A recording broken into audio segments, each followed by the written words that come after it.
Aujourd'hui, du coup, notre premier talk de l'année, on l'a appelé J'ai rencontré Jésus dans un rêve. Et c'est Nouria qui va nous le partager. Alors, on peut l'applaudir pour l'encourager. Tu peux me rejoindre devant. Donc, Nouria, je l'ai rencontrée. Tu es venu quand? Début d'année à ICF? C'est possible? Non, un peu plus tard, mars, avril. Mars, avril, ok. Ouais. Ouais, je préfère être faux dans ce sens-là que dans l'autre. Du coup, et puis, ouais, une super personne, j'ai eu l'occasion de rencontrer. Je trouve que tu es quelqu'un de super paisible, de posé, qui dégage une sérénité, un calme qui est vraiment magnifique. Et puis, c'est un peu par la suite que j'ai la chance d'avoir entendu aussi ton témoignage et ce que tu as vécu. Et je trouve qu'il y a vraiment des belles choses à partager. Je me réjouis beaucoup que tu puisses les partager à tout le monde. J'ai beaucoup aimé préparer ce talk avec toi. Oui. Du coup, voilà, on connaît Nouria aujourd'hui depuis mars, avril, comme tu l'as dit. Oui. Mais d'où est-ce que tu viens? Quelle est un peu ton origine et ton enfance? Oui. Alors oui, je m'appelle Nouria. Je suis ravie d'être avec vous, parmi vous. Je partage avec joie ce témoignage. Oui, alors je viens d'Algérie, un pays de l'Afrique du Nord. Je viens de la région de la Kabylie, une région montagneuse comme la Suisse qui ressemble un peu aux Valais. Une très belle région. Et puis, donc, ma langue maternelle, c'est le kabyle, ou on appelle aussi le berbère ou tamazir. Après, en Algérie, il y a les Arabes, il y a nous, en tout cas,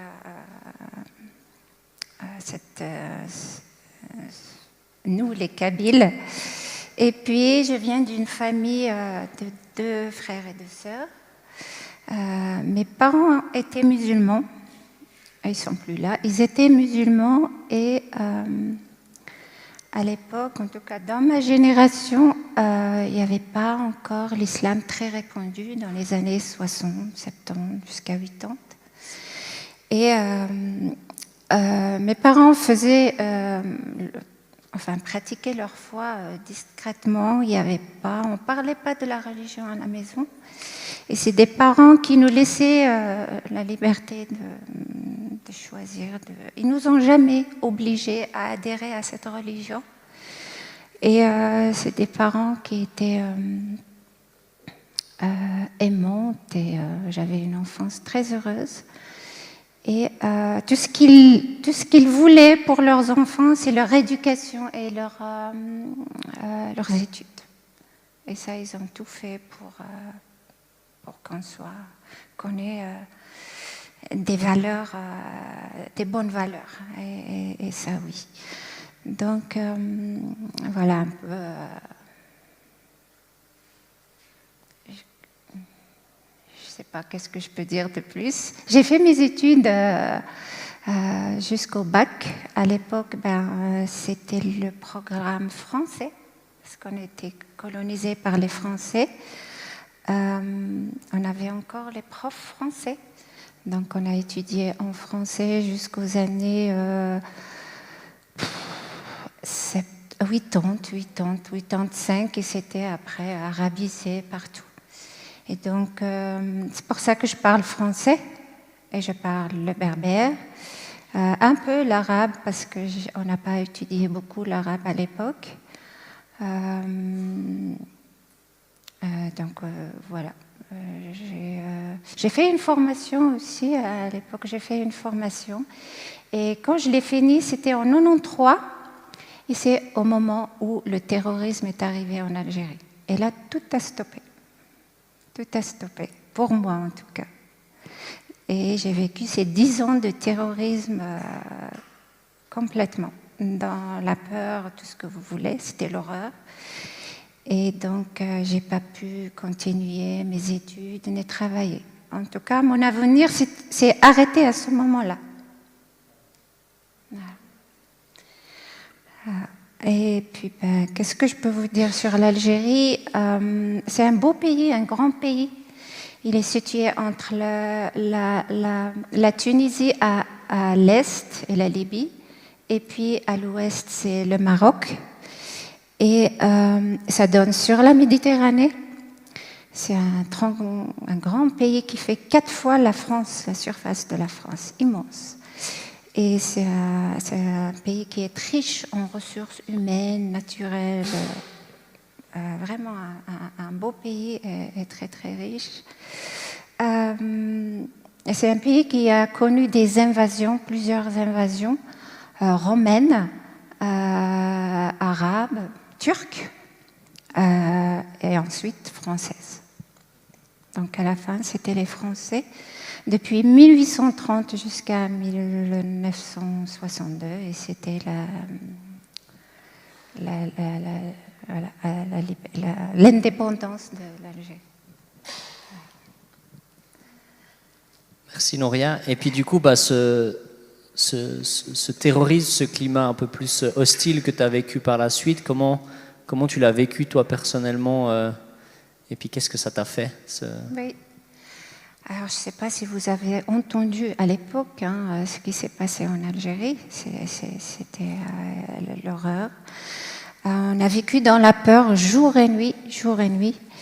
Et 10 ans, c'est long. Et chaque année qui passe, je voyais mon avenir. Il n'y avait pas d'avenir, il n'y avait pas d'espoir, aucun espoir, aucune porte. Et je commençais à avoir des signes de dépression. Et année après année, ça a augmenté, ça a empiré. Et puis j'étais chez mes parents. Tout ce que j'avais, c'était mes parents, ma famille, et sans plus. J'avais rien d'autre, aucune issue, rien. Et jusqu'en 98,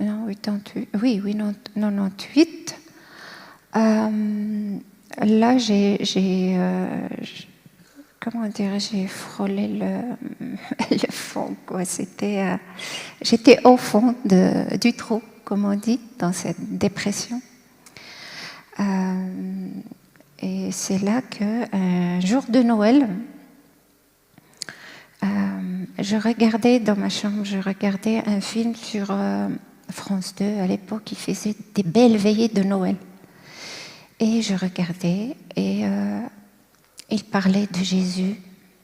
Et il parlait de Jésus enfant. C'était catholique à l'époque, mais c'était bien fait. Ça m'a beaucoup touchée. Il parlait de l'amour et de paix, toutes ces belles choses sur Jésus. Et ça m'a beaucoup touchée. Et je pleurais. Et j'ai dit, mais ça existe. Il existe un monde meilleur que celui où je vis. Je voyais la différence. Et là, je ne sais par quelle force, je me suis levée, j'ai ouvert la porte de ma chambre et je regardais au ciel et j'ai appelé Jésus. Je ne le connaissais pas, on ne m'a jamais parlé de lui. Et là, j'ai dit, Jésus, s'il te plaît, viens et emmène-moi dans ton monde. Donc, je faisais allusion à ce monde qu'on décrivait à la télé. Et puis, le temps a passé. J'ai oublié même cette histoire, une année après. Au cours de cette même année, il a mis tout en ma faveur pour que je puisse venir en Suisse. Tout orchestré.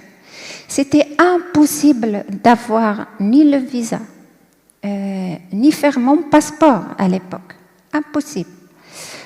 Donc il a mis des personnes, des amis, de la famille pour m'aider à avoir tout ça et aller en Tunisie chercher le visa parce que comment on appelle ça, l'ambassadeur suisse avec le terrorisme, elle est partie, elle s'est déplacée en Tunisie. Et là, il a tout fait. J'ai pu avoir tout. Je suis venue en Suisse, dans ma famille, j'ai quelqu'un de la famille. J'ai pu venir 2 fois. À la 2e fois, Seigneur m'a donné un mari merveilleux, tout, un mari. Et voilà, je suis arrivée en Suisse, j'avais tout. C'est comme ça que je suis arrivée en Suisse. Et j'ai commencé à m'installer tranquillement en Suisse. J'ai trouvé la paix, la sécurité, tout ce qu'il fallait. J'étais bien. Oui, tout ce que vraiment. Tout de suite, j'ai trouvé du travail aussi où je me plaisais. J'allais avec joie. J'avais soif de ça. Donc, j'ai travaillé. J'étais bien avec mes collègues. J'étais respectée et aimée. J'ai bien travaillé.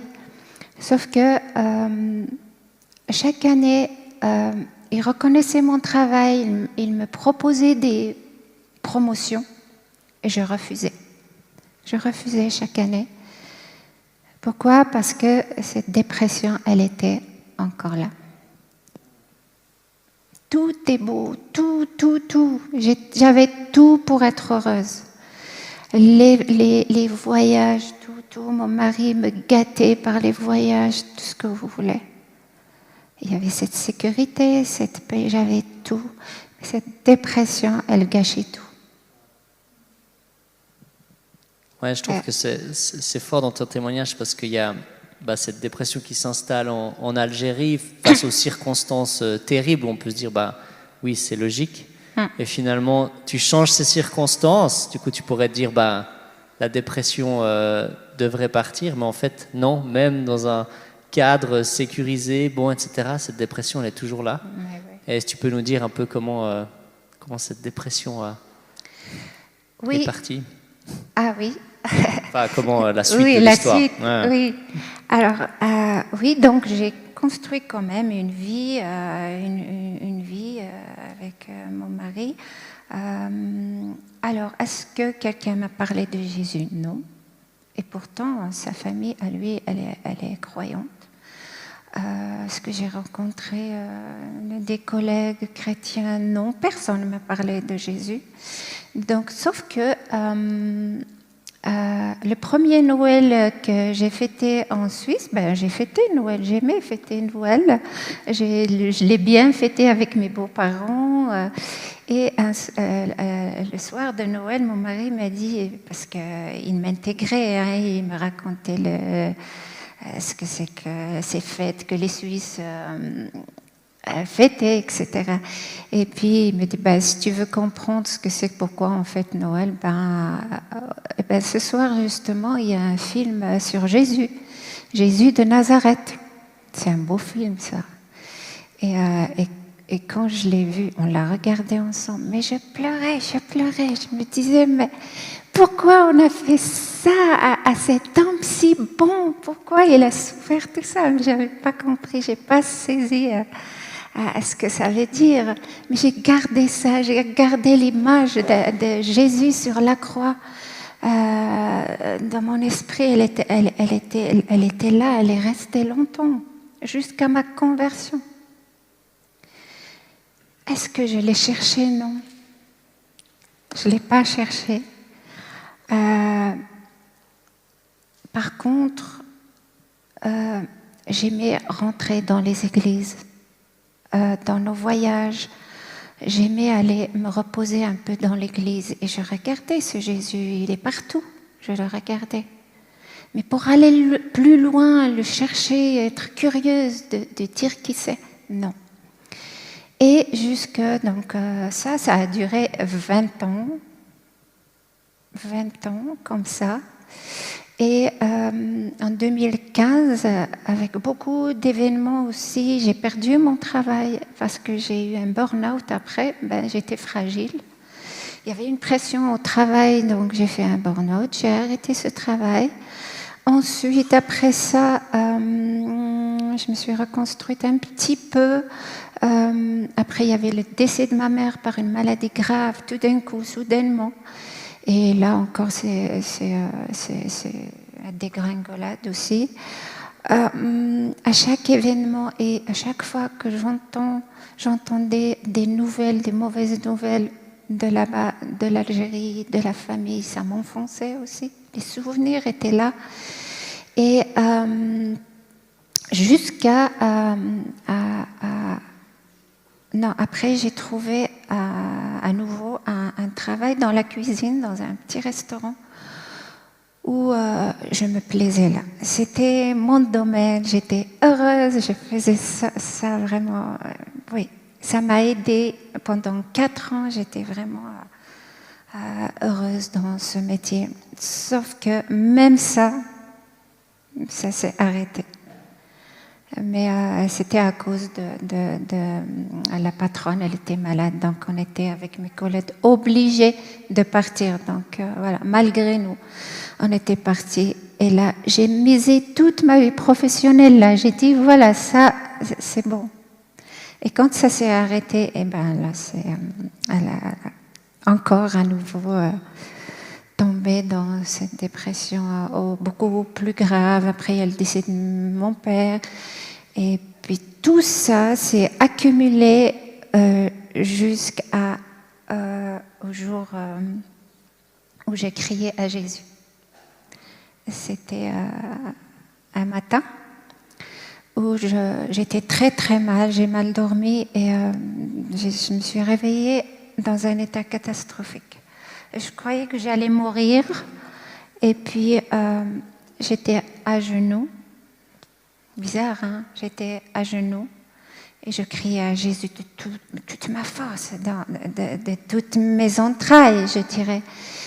Et je lui disais, Jésus, Jésus, viens me sauver, sinon je vais mourir, viens et sauve-moi. C'était les paroles que je disais. Et puis quand c'est fini, j'ai senti comme quelque chose qui s'est passé. Il s'est passé quelque chose dans mon âme. Qu'est-ce que c'est? Je ne sais pas. En tout cas, comme un espoir, un petit espoir qui est né. Et après ça, les jours passaient, je crois 2 semaines après, oui, à peu près 2 semaines, et voilà que je fais un rêve. Et tout a démarré à partir de ce rêve. Magnifique. Je ne sais pas si vous aussi vous avez envie de savoir quel est ce rêve. Ouais, vous êtes tous, vous avez envie de faire la suite. Bah alors voilà, la prochaine question. Quel était ce rêve? Comment est-ce que Jésus est venu se révéler à toi alors que personne t'avait parlé de lui, enfin vraiment fondamentalement dans ta chambre? C'était vraiment une histoire entre lui et moi. Je n'étais influencée par personne, rien, c'était entre lui et moi. C'était ça. Et voilà, donc le rêve, j'étais quelque part et je courais. Je savais que quelqu'un est derrière moi, il me poursuivait, un méchant. J'avais peur, j'avais le cœur qui battait, je courais. À un moment donné, je suis arrivée devant une colline très raide et j'essayais de monter. Et puis il y avait des cailloux. Et à chaque fois que je faisais un pas pour monter, je revenais en arrière. Et ça a augmenté le stress et la peur. Je monte et je reviens. Et donc, je regarde autour de moi pour chercher du secours. Et là, au loin, comme ça à ma droite, je voyais une silhouette qui apparaissait. Donc, d'un être humain, une silhouette. Je me suis arrêtée pour mieux voir qu'est-ce que c'est. Et puis cette silhouette, elle me fait des signes. Elle me montrait comment faire, comme pour m'aider. Et là, je regarde encore. Et puis là, oui, il me disait, il me fait un signe. C'est comme si j'entendais ce qu'il me disait, mais comme une télépathie, quoi, esprit à esprit. Comme s'il me disait, va à 4 pattes. Et là, et je regarde, et là, je voyais cette silhouette apparaître encore plus claire. Et c'était donc Jésus qui ouvrait avec une robe blanche, la robe blanche avec les manches longues. Donc, il ouvrait ses bras très, très grands, comme ça. Et je voyais une croix blanche. Il formait une croix blanche. Et quand j'ai vu ça, mais j'ai dit, mais c'est Jésus. J'étais heureuse, rassurée. C'est comme si je le connaissais. C'était merveilleux. J'ai dit, c'est Jésus. Et alors, j'ai commencé à faire comme il me dit. J'allais à quatre pattes et tout d'un coup, sans effort, sans rien, je me suis retrouvée au sommet de la colline. Et là, c'était un plateau. Mais ce n'est pas fini. C'est comme s'il me poursuivait l'autre. Et devant moi, il y avait comme une douane. Il y avait des gardiens. Il y avait des gens qui passaient là. Sauf que ces gens, je les voyais sombres, ils sont ténébreux, ils sont habillés en noir. Ils faisaient peur. Et puis je me suis dit, non, moi je ne vais pas là. Je ne vais pas avec ces gens. Et je me retourne pour voir si je peux esquiver pour que les gardiens ne me voient pas. Et puis je regarde à droite et je voyais une porte ouverte. Presque c'est un immeuble, je ne sais pas. En tout cas, il y a une grande porte ouverte. Je me suis dit, je vais courir là. Et puis voilà. Et je cours, je rentre dans cette porte. Et il y avait un couloir. Et dans ce couloir, il y avait encore 3 portes. Je me suis dit, allez, je rentre dans la première qui s'ouvre. Et puis, je prends cette porte devant. Je rentre là-dedans. Et là, je me retrouve quelque part. Et j'étais entre le ciel et la terre. Je planais entre le ciel et la terre, mais dans une plénitude, une paix, un sentiment mais indescriptible. C'est pas terrestre, je peux pas le décrire. Et j'entendais la voix du Seigneur qui me disait, c'est fini, rien ni personne ne te fera du mal. Et je me suis réveillée comme ça. Gloire à Jésus. Merci Seigneur. Waouh, ça devait être des paroles qui devaient être transformatrices. Et du coup, après ce rêve, après ces paroles, qu'est-ce qui s'est passé dans ta vie, dans les grandes lignes? Oui. Alors, cette vision, je l'ai gardée secrète, je l'ai racontée à personne. Je le ressassais tout le temps. Ça a occupé mon esprit. Et j'ai senti que je savais qu'il s'est passé quelque chose, certainement. C'est Jésus que j'ai vu. Oui, il y a quelque chose. Et petit à petit, bien sûr, tous les problèmes qu'il y avait autour, ils étaient encore là. Rien n'a changé. Et juste que j'ai rencontré ce Jésus. Et puis, je suis venue ici à Bulle une fois avec mon mari, à la corrida bulloise. Et on était venus un peu tôt. On s'est dit, on va s'abriter à l'église. Il pleuvait à l'église là de Bulle. Et puis on est rentré là-dedans et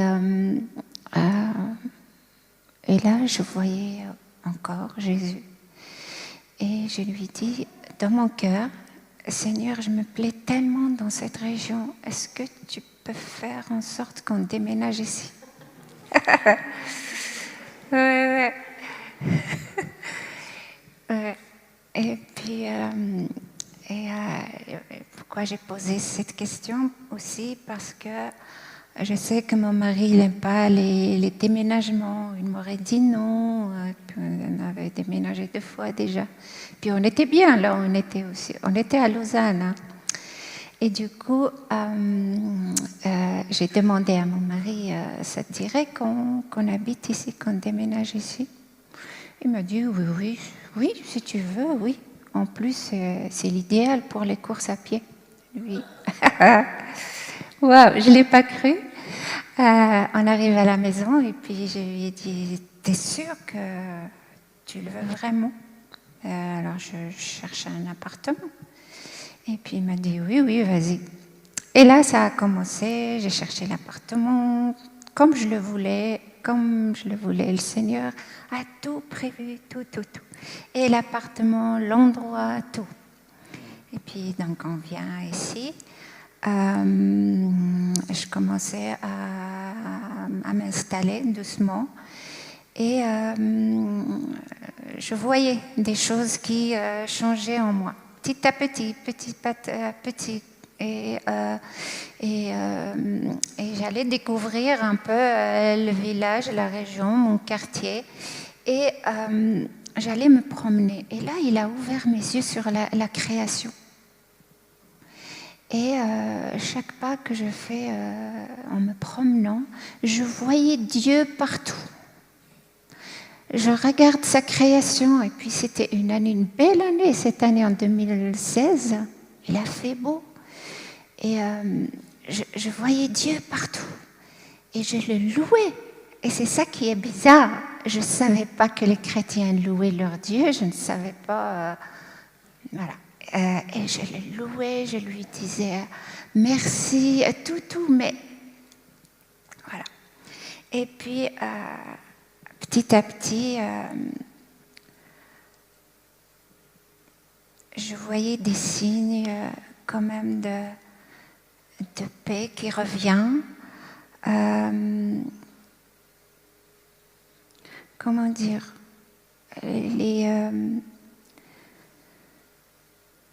il y avait des changements et puis j'arrivais pas à le dire ni à mon mari, mais j'ai pris du temps quand même, On est venu en avril, mai, juin, jusqu'à août quand même, 4 mois peut-être après, où j'ai cherché à comprendre vraiment. J'ai fini par le dire à mon mari. Et puis il m'a donné sa petite Bible d'enfant, cette petite Bible. Et il m'a dit, tu lis l'évangile de Jean pour comprendre. Et puis je lisais. Et il y a une parole qui m'a marquée, qui m'a touchée.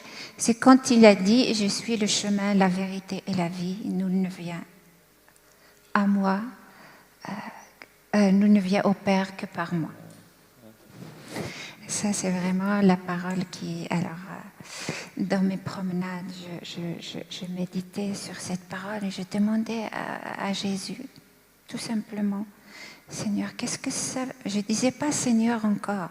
Et ça, c'est curieux aussi. Jésus, je disais Jésus, qu'est-ce que ça veut dire cette parole? Petit à petit, après, je cherchais sur Internet. Et qui est Jésus? Des petites questions comme ça, qui est Jésus? Et j'ai trouvé, et plus ça devenait clair, j'ai cherché la prière du salut. Et un jour, je me suis repentie, et cette repentance, elle était très douloureuse pour moi. C'était assez très très fort, même violent, je crois, parce que j'ai vu circuler ma vie tout entière devant mes yeux. Et je me suis repentie et j'ai donné ma vie à Jésus-Christ. Et le jour où je l'ai fait, je savais que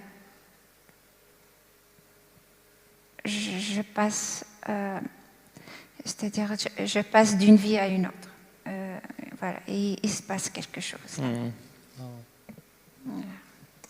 Ouais, c'est incroyable ton témoignage parce que tout ça, c'est seul quoi, que tu as vécu, toutes ces étapes-là. Et je trouve que c'est vraiment Ah, c'est fou. Et je sais pas pour vous, mais moi, en entendant cette histoire, ça m'a vraiment donné de la foi, quoi, de me dire, mais vous vous rendez compte, Dieu, il peut encore se révéler à des gens comme ça pendant la nuit. Je le savais peut-être dans la tête, mais je trouve d'entendre ce témoignage, je me dis, mais oui, Dieu peut le faire et il le fait. Et des fois, on n'en est même pas conscient. Et moi, ça me donne envie de prier pour les gens qui connaissent pas Jésus, qui puissent se révéler à eux, qui puissent prendre conscience de cette paix, de cette grâce qui est là. Et du coup, on va prendre une petite question en groupe maintenant pour que vous puissiez échanger entre vous.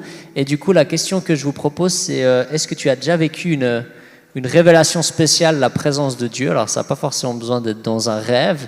Il ne faut pas évaluer si c'est beaucoup ou pas beaucoup, parce que toutes les révélations de Dieu sont spéciales. Mais je trouverais cool que vous puissiez partager entre vous un moment peut-être fort où vous avez ressenti cette présence de Dieu, quelque chose d'encourageant dans vos mini-groupes. Et après, on continuera pour la deuxième partie avec Nouria. Donc voilà, vous avez un petit peu de temps maintenant, 10 minutes pour partager, soyez concis et puis échangez entre vous. Et s'il n'y a rien, ce n'est pas un problème, vous avez le droit de le dire et c'est OK.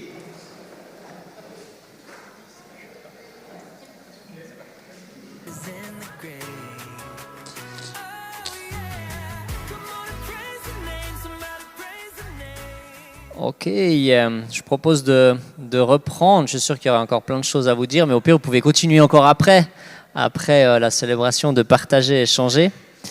Du coup, voilà, Nouria, comment ça a avancé par la suite? Comment aussi cette dépression que tu avais a évolué? Et est-ce que tu es restée seule aussi? Est-ce que tu es restée seule Alors, la dépression, non.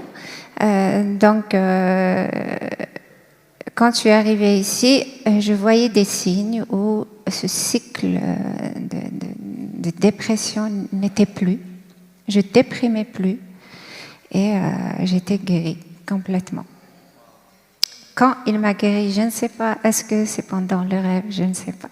Mais en tout cas, j'étais complètement guérie. Et ça a été remplacé par une joie immense, immense. Il a mis la dose, quoi, la joie, il a mis la grande dose. Et je ne pouvais pas la contenir. Si je l'exprimais, ils me prendront pour une folle. Mais je me retenais, quoi. Mais voilà. Mais c'est un beau cadeau que le Seigneur nous donne. La paix, la joie, ça, c'est les premiers cadeaux qu'il nous donne après notre conversion. Et ouais. Alors, je ne suis pas restée toute seule. J'ai tout de suite cherché une église. Et puis, je suis à l'église évangélique. J'étais bien accueillie. Ouais, j'ai donc 7 ans là-bas. J'ai fait 7 ans. Et j'étais bien. J'étais entourée tout de suite. Là aussi, le Seigneur a tout fait comme s'il me protégeait lui-même. Parce que dans mon entourage, j'étais la seule chrétienne, la seule amie, mari, famille, j'étais la seule. Et donc, il a mis tout ensemble pour que je sois gardée, protégée. Il a mis des sœurs précieuses, certaines sont ici, vraiment. Elles m'ont accompagnée dans les premiers pas là, de ma foi. Et dans l'église aussi, j'ai trouvé des frères et sœurs qui m'ont respectée, aimée. Vraiment, j'étais bien. Oui, la vie. Oui, et quand je suis partie là-bas la première fois, le premier jour, le premier dimanche, quand je suis arrivée là-bas, il y avait déjà la louange. Et c'était Silvano qui était là, debout à l'entrée. Il m'a accueillie. Et c'est lui à qui j'ai parlé, j'ai raconté le rêve. Et puis, il était content, c'est super, c'est bien ça. Et puis, il a prié pour moi, il m'a présenté au pasteur et tout. Et ce qui s'est passé ce jour-là, c'est que le Seigneur m'a rempli d'amour pour mes frères et sœurs. C'est comme si je regardais, j'étais en arrière, donc je les voyais tous. Pour moi, c'est comme si je les ai déjà connus. Je les ai aimés tout de suite. Des gens que je ne connaissais pas. Voilà ce que fait le Seigneur. Je les ai aimés, je les aime toujours, je les bénis.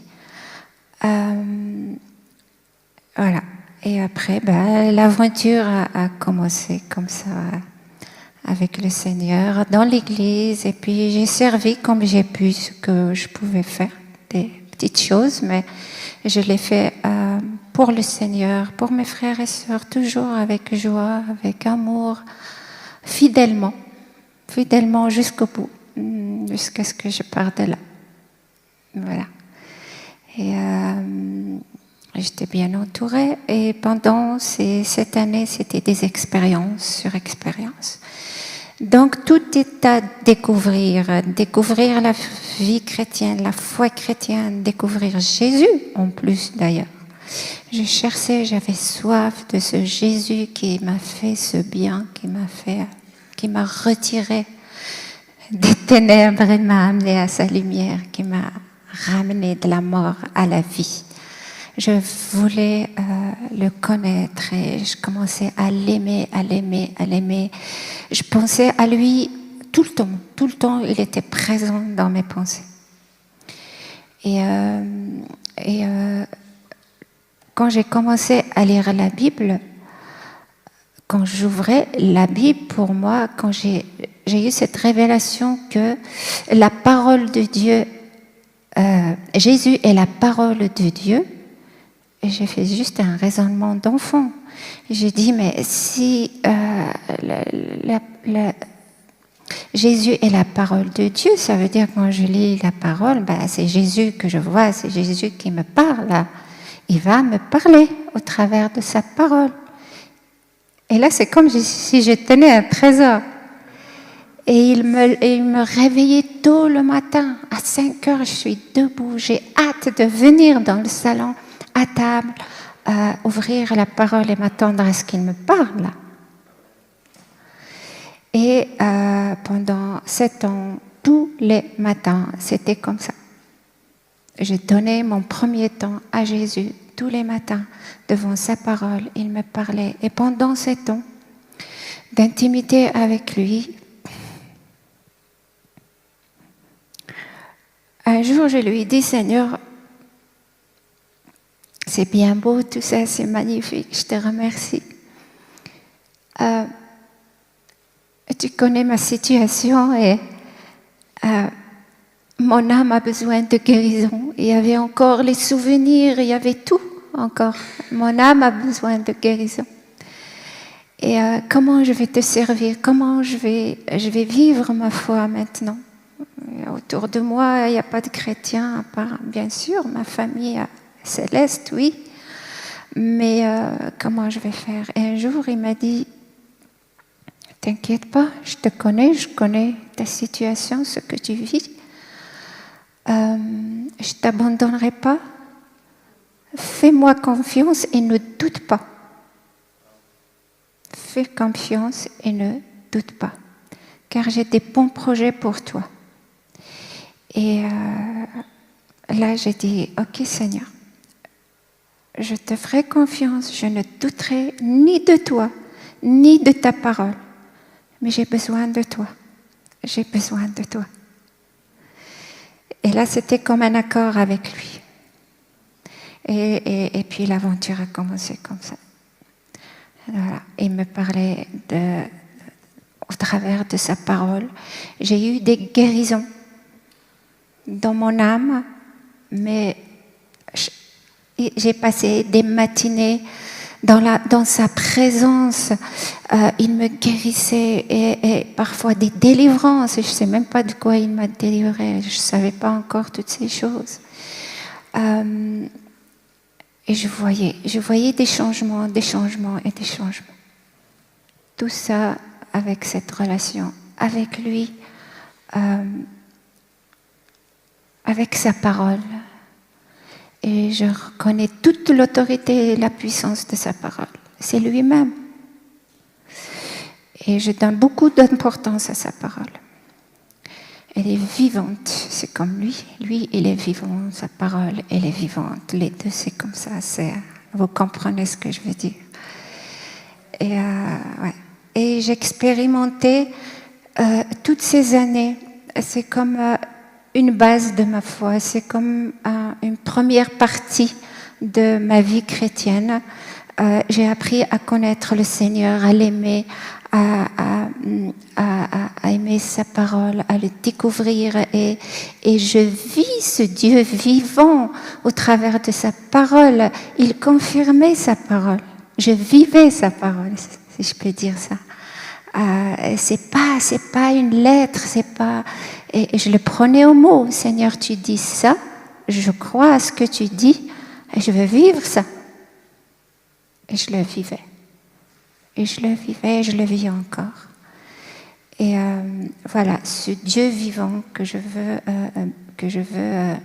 adorer, c'est ce Dieu vivant réel qui est manifeste, qui est un Dieu d'amour aussi. Pas que ces choses-là, mais j'ai vécu des moments aussi où je sentais sa gloire chez moi.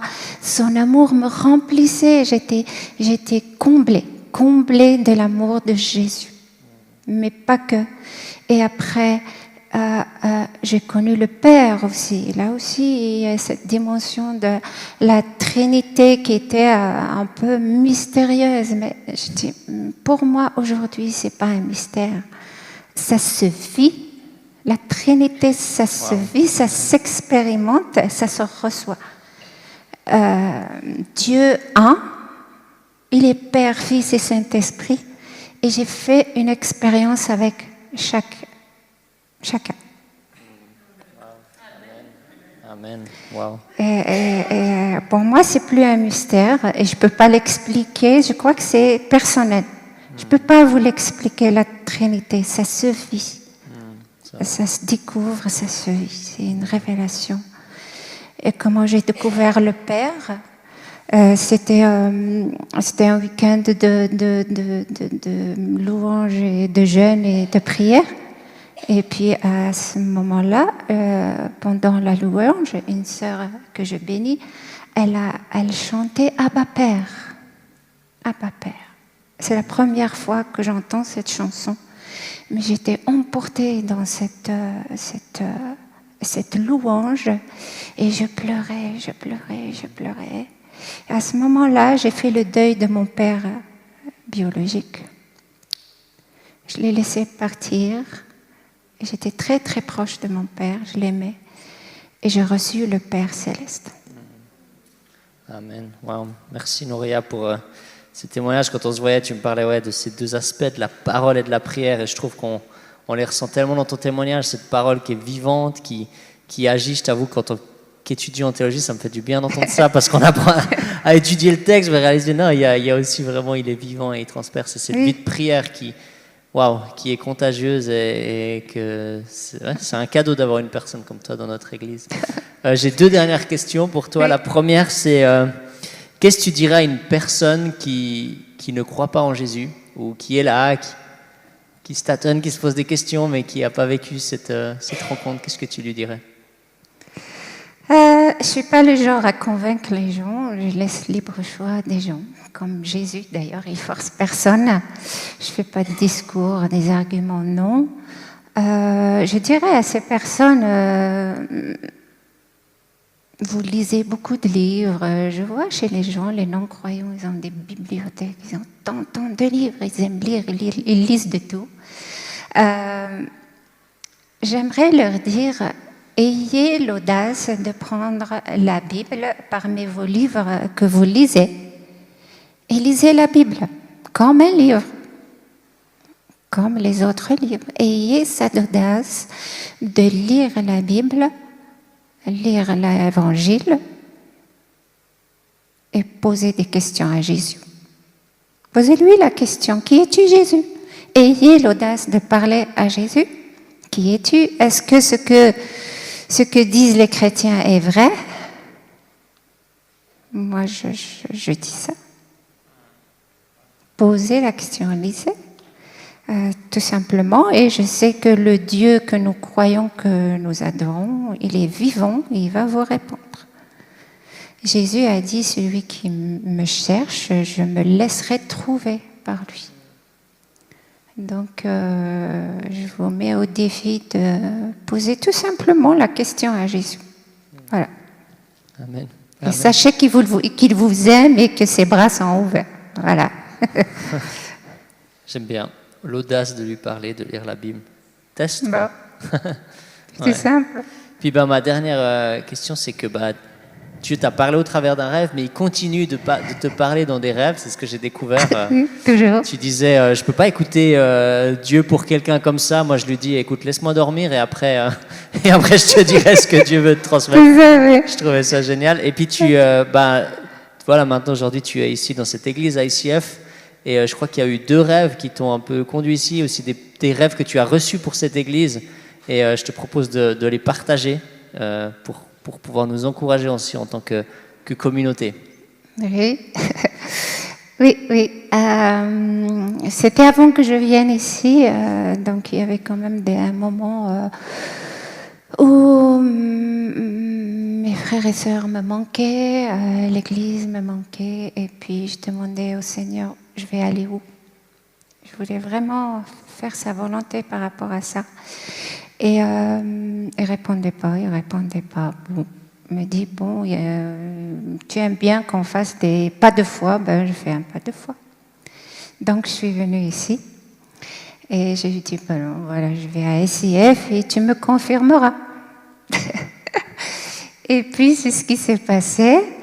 Et il n'a pas tardé à répondre, c'était assez vite, je crois, la deuxième semaine. Je suis venue ici un dimanche, donc la semaine d'après, il a répondu. Et puis, et dans ce rêve qu'il a répondu. Donc, j'étais là, le rêve, j'étais là. J'étais à cet endroit-là. Il y avait beaucoup de monde dans la salle, plus que d'habitude. Et puis, donc j'étais là, je regardais vers cette scène, et mon sac était posé là-bas, et tout d'un coup, c'est comme si quelqu'un l'a posé ici. J'allais le chercher, je cherchais un chemin pour venir le chercher, mais je me suis arrêtée là-bas, et je regardais devant. Et tout d'un coup, je voyais cette scène-là, ce n'est plus comme ça, c'était comme une prairie verte. Voilà, et je voyais ici Maxime, sa femme, ses enfants, toute la famille sur un tapis de pique-nique.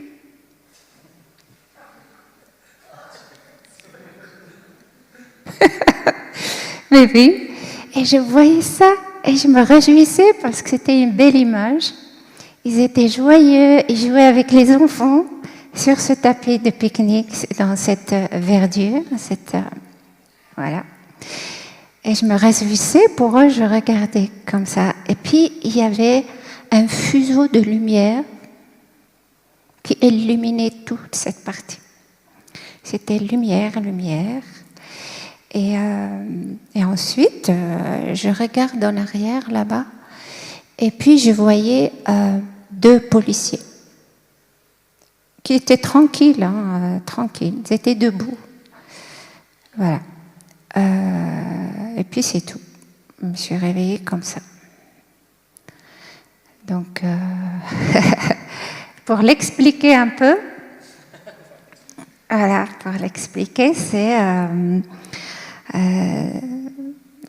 pour moi, parce que c'est une réponse à moi d'abord, c'est que le Seigneur me dit, ta place, elle est là, parmi mes serviteurs. Ne t'inquiète pas, ta place, elle est là parmi eux. Il me rassure que ses serviteurs sont dans sa lumière, il ne faut pas s'inquiéter. Voilà. Et les 2 policiers, si vous avez remarqué dans la Bible, les anges sont souvent par 2. Ils apparaissent souvent par 2.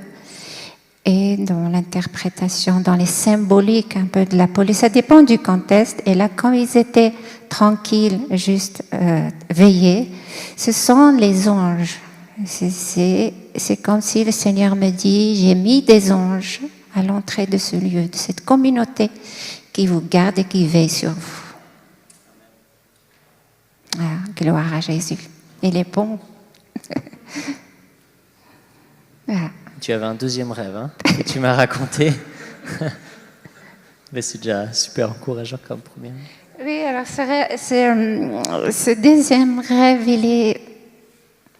Au début, quand je l'ai eu, je l'ai pris un peu comme ça à la va-vite, une explication un peu pas approfondie. Et je sais que le Seigneur, des fois, il me donne des rêves prophétiques. Et là, c'est vraiment prophétique. C'est du sérieux. Quand je l'ai réétudié encore cette semaine, j'ai dit, il y a quelque chose à comprendre là. Il y a un message important du Seigneur pour son peuple, pas que pour nous. Oui, ça concerne nous ici à ICF, mais je crois que c'est aussi un message pour son peuple, pour son Église. Dans ces temps qu'on vit. Et là, je dois prendre mes notes parce que c'est un peu...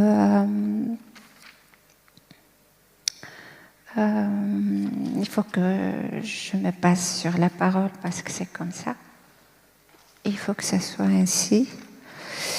Alors, le rêve, c'était... je me trouvais quelque part, ici en tout cas, dans la région. Je savais que c'était ici. Et puis, je voyais la scène devant moi. Alors, dans un rêve, on peut être acteur ou spectateur. Et moi, je regardais.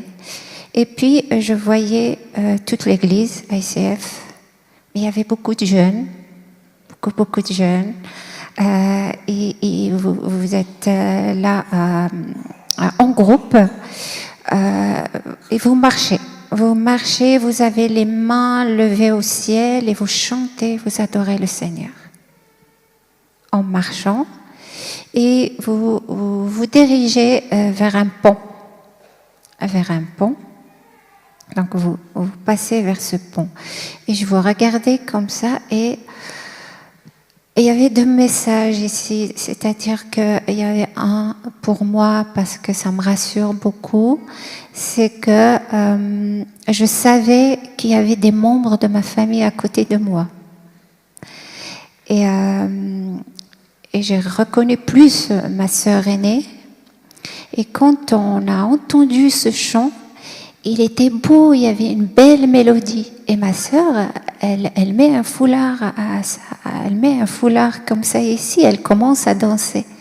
Et elle courait vers vous. Elle n'est pas chrétienne, hein? Elle courait vers vous. Et ça réjouit beaucoup mon cœur, c'est comme une promesse de Dieu. Et puis après, donc j'essayais de m'approcher pour mieux entendre les paroles du chant. Et qu'est-ce que disait ce chant? Il disait je suis dans la joie du Seigneur, béni soit le roi, qui était, qui est et qui vient.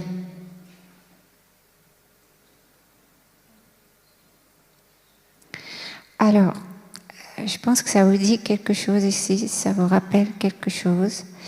C'est que tout autour, donc on était là, on avançait vers ce pont, parce que le but c'est aussi de le traverser, ce pont, on doit passer par ce pont. Et que ce que j'ai remarqué, mais autour c'est obscur, c'est noir, c'est pas beau, c'est obscur. Et donc, je me suis réveillée comme ça avec ce chant. Maintenant, comment l'expliquer?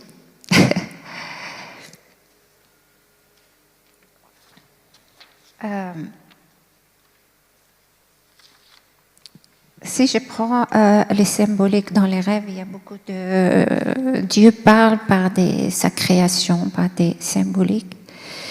Et on voit ici qu'il y a un pont qu'on doit traverser. Et le pont, c'est quelque chose qui relie deux points. il relie. Ça peut être, il relie deux falaises, il relie dessous, il y a une rivière, ou ça peut être une falaise, voilà. Et le pont, ça peut être traversé dans le spirituel. Ça veut dire traverser soit une saison, soit traverser. Traverser une saison, traverser des moments d'épreuve aussi, etc. Donc, le message de Dieu ici, je crois qu'il est très... Dieu nous avertit dans son amour à prendre conscience qu'on est dans des temps où vous avez tous remarqué qu'on est des temps difficiles, rien n'est beau, rien nous réjouit. Et les ténèbres, c'est de plus en plus. Et puis, cette chanson, ce chant, quand j'ai cherché dans la parole,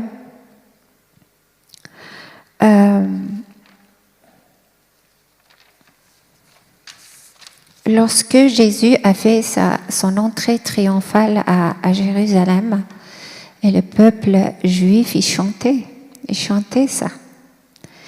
Autrement, mais il le chantait. Et il disait comment il disait, Hosanna. Hosanna. Je vois plus mes notes. Voilà, béni celui qui vient au nom du Seigneur, le roi d'Israël. Dans cette version. Et puis, les Juifs à l'époque, ils avaient leur Messie, c'est leur roi, et ils chantaient ça, car ils rentraient, au moment où ils rentraient à Jérusalem. Pour nous, aujourd'hui, on attend le retour de Jésus. Vous voyez le parallèle là? Eux, ils l'ont vu à sa première venue, nous, on l'attend à sa deuxième venue. Et le Seigneur, il nous dit, réjouissez-vous, parce que je viendrai bientôt. Par contre, il y a un temps, il y a encore un peu de temps où vous allez traverser ce pont. Pendant cette traversée,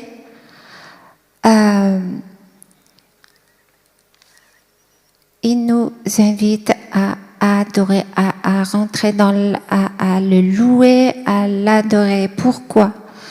Parce que ces ténèbres aujourd'hui qui sont en force très très puissantes aujourd'hui, on voit sur toute la terre, c'est pas des forces dont on a l'autorité. Le Seigneur nous a donné l'autorité sur l'ennemi, sur la terre.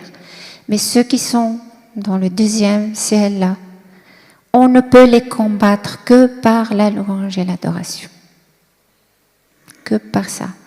Et il nous dit, ne vous inquiétez pas, je serai avec vous.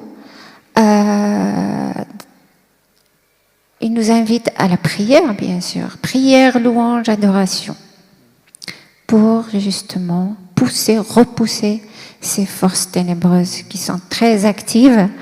Ce n'est que comme ça. Et que, certes, ce pont, ce temps de la traversée du pont, ça peut être une année, ça peut être 2 ans, on ne sait pas combien ça va durer. C'est temps difficile, il peut y avoir de la persécution, il peut y avoir toutes sortes de choses, mais on le traverse avec eux. Parce qu'il nous devance, nous on est derrière lui, en le louant, en l'adorant, en ayant vraiment cette relation avec lui. Merci Nouria pour ce rêve. Moi, ça me touche vraiment parce que je trouve que ça fait écho à pas mal de choses qu'on vit ces temps. Et moi, ça m'a beaucoup encouragé déjà de voir beaucoup de jeunes dans ce que tu disais, parce que c'est vraiment mon cœur vibre pour les jeunes, et je crois que dans cette région, tu as vraiment envie de faire quelque chose au travers de la jeunesse. Je réfléchissais aussi, on a reçu ce thème pour cette année de la joie, de cette louange, de cette adoration. On engage Mick en septembre qui va reprendre la louange et les jeunes. Il y a quand même quelque chose d'assez fou par rapport à ce que tu partages. Et on va aussi vivre cette formation sur la fin des temps, l'eschatologie, réaliser à quel point ça doit nous rendre joyeux, ce sujet-là de la fin des temps. Nous, on doit être dans la joie de penser à ça, et pas dans la tristesse. Et moi, j'ai envie qu'on puisse finir ce temps maintenant en priant pour ça. Je vous propose de vous lever sur vos chaises et puis qu'on puisse prier pour... si vous voulez, franchement, allez-y. Hein, sur les chaises, c'est vrai. Vous levez de vos chaises, c'est plus juste. Et puis ouais, qu'on puisse prier pour ce rêve qui a été donné à Nouria et qu'on puisse aussi le saisir et en réaliser ce que ça peut vouloir dire pour nous concrètement. Je propose qu'on élève nos voix et puis qu'on prie chacun pour voilà, ce qui nous vient à cœur et ce qui vibre sur nous, et on conclura cette prière. Ouais, Seigneur, je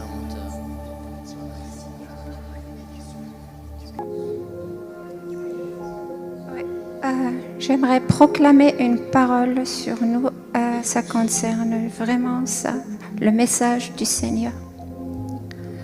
Lève-toi, mon Église, mes enfants, soyez éclairés, car ta lumière arrive et la gloire de l'Éternel se lève sur toi.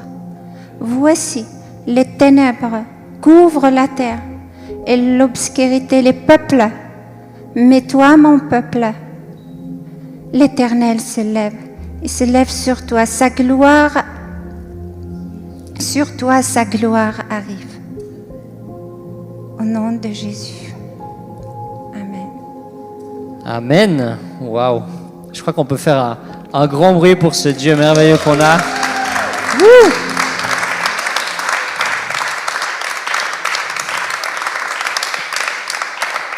Wow, merci Nouria pour ton témoignage. Je trouve vraiment qu'il y a quelque chose de magnifique en toi, dans ce calme, dans ce côté posé, mais en même temps cette force et ce que tu dégages. Merci beaucoup en tout cas pour tout ce que tu as partagé. C'était vraiment très très riche. Et puis voilà, c'est génial d'avoir des témoignages des gens de notre église parce que on continue de côtoyer les gens qui ont partagé leur témoignage. Donc je trouve que c'est vraiment chouette.